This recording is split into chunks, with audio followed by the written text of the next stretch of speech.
Then Jacob continued on his journey and came to the land of the eastern peoples. There he saw a well in the open country, with 3 flocks of sheep lying near it, because the flocks were watered from that well.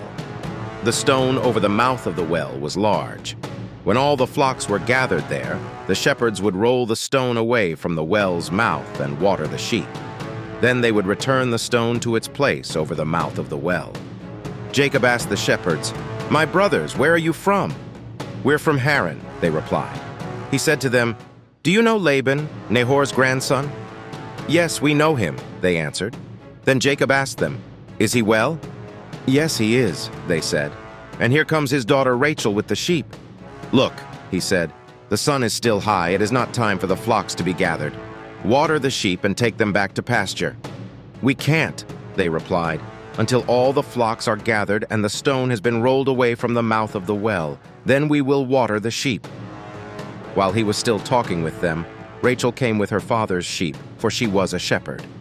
When Jacob saw Rachel, daughter of his uncle Laban, and Laban's sheep, he went over and rolled the stone away from the mouth of the well and watered his uncle's sheep.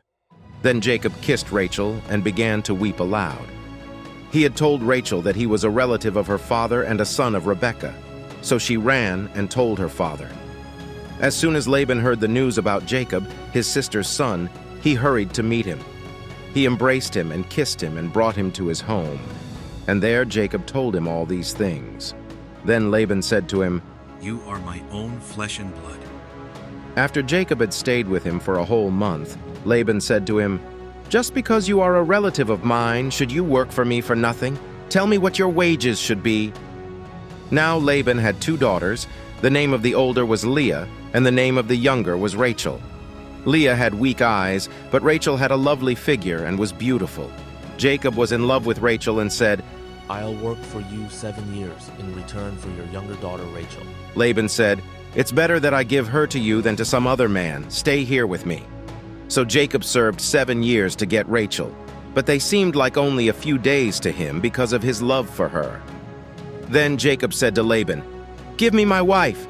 My time is completed, and I want to make love to her." So Laban brought together all the people of the place and gave a feast. But when evening came, he took his daughter Leah and brought her to Jacob, and Jacob made love to her. And Laban gave his servant Zilpah to his daughter as her attendant. When morning came, there was Leah.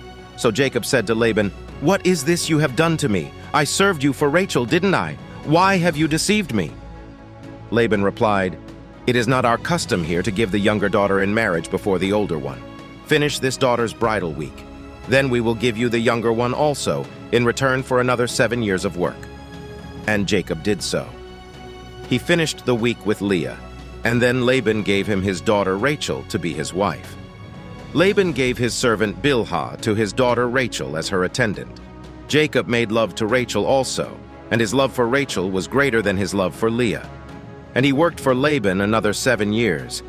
When the Lord saw that Leah was not loved, he enabled her to conceive, but Rachel remained childless. Leah became pregnant and gave birth to a son. She named him Reuben, for she said, "It is because the Lord has seen my misery. Surely my husband will love me now." She conceived again, and when she gave birth to a son, she said, "Because the Lord heard that I am not loved, he gave me this one too." So she named him Simeon. Again she conceived, and when she gave birth to a son, she said, "Now at last my husband will become attached to me, because I have borne him 3 sons." So he was named Levi.